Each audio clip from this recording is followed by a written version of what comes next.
ডাকসুর মনোনয়ন জমা দেওয়ার সময় একদিন বাড়িয়ে দেওয়া হয়। মনোনয়ন জমা দেওয়া বাড়ানো হয়েছে না, কেন বাড়ানো হয়েছে আমরা বলেছি একদিন বাড়িয়ে দেন। আপনারা বুঝতেছেন না যে নির্বাচন কমিশনকে একটি জায়গা থেকে প্রভাবিত করতেছে, ইচ্ছা করে জিইয়ে রেখে ডাকসু বানচালের জন্য একটা চক্রান্ত করছে। ছাত্রলীগের একজন সাবেক নেতা তিনি মনোনয়ন ফর্ম সংগ্রহ করেছেন।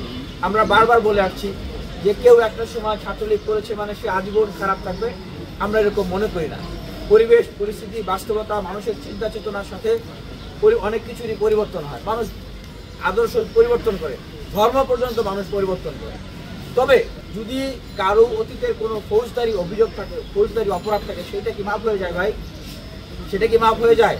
সেটা কিন্তু মাফ হয়ে যায় না। 2019 সালে SM হলে যে হামলার ঘটনাটি ঘটে, ফরিদ নামের একজন শিক্ষার্থীকে রক্ষিত করা, পরের দিন সেখানে আমি নিজে গিয়েছিলাম।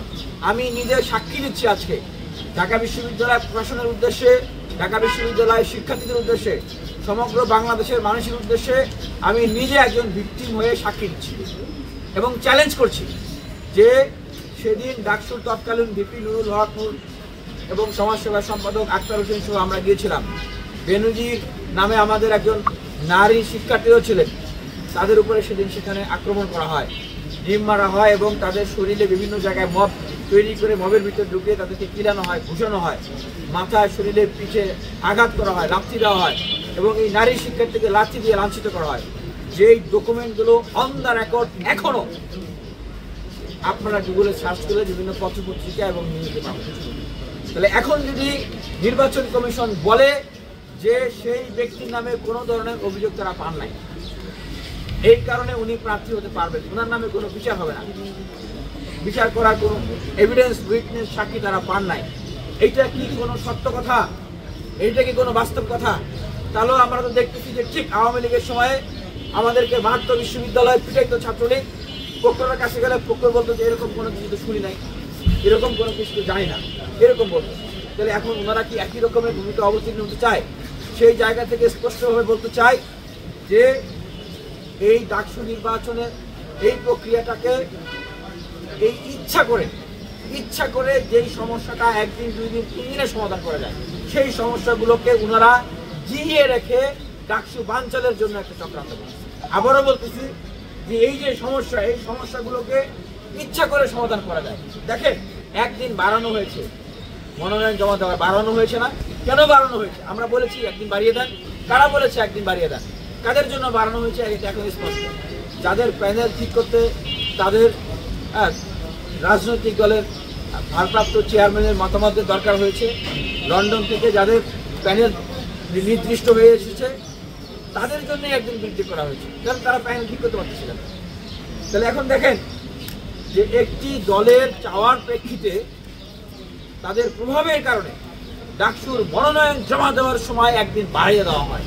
আর এই দিকে আমরা বিশ্ববিদ্যালয় প্রশাসনের কাছে বিশ্ববিদ্যালয়ের এই প্রায় 40,000 ভোটারের যে দাবি, প্রার্থীর যে দাবি, যৌক্তিক দাবি আমরা বলতেছি যে আপনারা নাম ব্যালট নাম্বারের পাশে ছবি যুক্ত করেন, এইটা তারা যুক্ত করছে। আমরা যৌক্তিক দাবির কথা বলতেছি যে সেই 19 সালে যারা আমাদের উপরে হামলা করেছে, যাদের নেতৃত্বে হামলা হয়েছে, অন রেকর্ড আছে সেই বিষয়গুলো, সেগুলোর আপনারা বিচার করেন। সেগুলো তারা বিচার করতে, সেগুলো তারা ঝুলিয়ে রেখেছে। তার মানে কি আপনারা বুঝতেছেন না যে নির্বাচন কমিশনকে একটি জায়গা থেকে প্রভাবিত করতেছে এবং তারা প্রভাবিত হচ্ছে? আমরা স্পষ্টভাবে নির্বাচন কমিশনকে বলতে চাই, আপনারা যদি এইখানে খুব সূক্ষ্ম গেম খেলতে চান, আমরা সেটা এই বিশ্ববিদ্যালয়ের শিক্ষার্থীদের মাধ্যমে আপনারা কিন্তু সেগুলো উন্মুক্ত করে দেবেন। কারণ ঢাকা বিশ্ববিদ্যালয়ের প্রত্যেকটা শিক্ষার্থী জানে এই যে ডাকসু নির্বাচন আজকে আসছে, এই ডাকসু নির্বাচন এমনি এমনি আসে নাই। এই ডাকসু নির্বাচনের জন্য আমাদেরকে অনেক ফাইট করতে হয়েছে, আমাদেরকে অনেক লড়াই করতে হয়েছে। বিশ্ববিদ্যালয় প্রশাসন ভালোবেসে একদম আন্তরিক হয়ে এই ডাকসু নির্বাচনটা দিচ্ছে। আমরা এই ডাকসু নির্বাচনের জন্য ঢাকা বিশ্ববিদ্যালয়ের অধিকার সচেতন, রাজনৈতিক সচেতন শিক্ষার্থীদের দিকে ফাইট করেছি। আমি নিজে আমরণ অনশন করেছি, অসুস্থ হয়ে গিয়েছিলাম, আমার সাথে শিক্ষার্থীরা ছিলেন, প্রতিবাদ করেছি। শিক্ষার্থীদের সচেতনতার কারণে তারা আজকে ডাকসু দিতে বাধ্য হচ্ছে। তার মানে একদম নিরপেক্ষভাবে ভালোবেসে যে এই ডাকসু নির্বাচনটা হচ্ছে তারা পরতে ডাকসু নির্বাচনকে বাধাগ্রস্ত করার জন্য, বানচাল করার জন্য সূক্ষ্ম সূক্ষ্ম ষড়যন্ত্রের জাল বিছিয়ে রাখা হয়েছে, যেগুলো বললাম। আমরা স্পষ্টভাবে বলছি, যদি নির্বাচন কমিশন ছবি যুক্ত না করে এবং এই যে ছাত্রলীগের সাবেক একজন নেতা যিনি ফৌজদারি অভিযোগে অভিযুক্ত, তার বিচার না করা হয়, তাহলে এই যে নির্বাচন কমিশন তাদের যে পক্ষপাতমূলক আচরণ, তাদের যে ষড়যন্ত্রমূলক আচরণ, সেই আচরণের বিরুদ্ধে কিন্তু আমরা আন্দোলন করব। আমাদের পরিষ্কার কথা, সেই আচরণের বিরুদ্ধে আমরা কিন্তু আন্দোলন করব।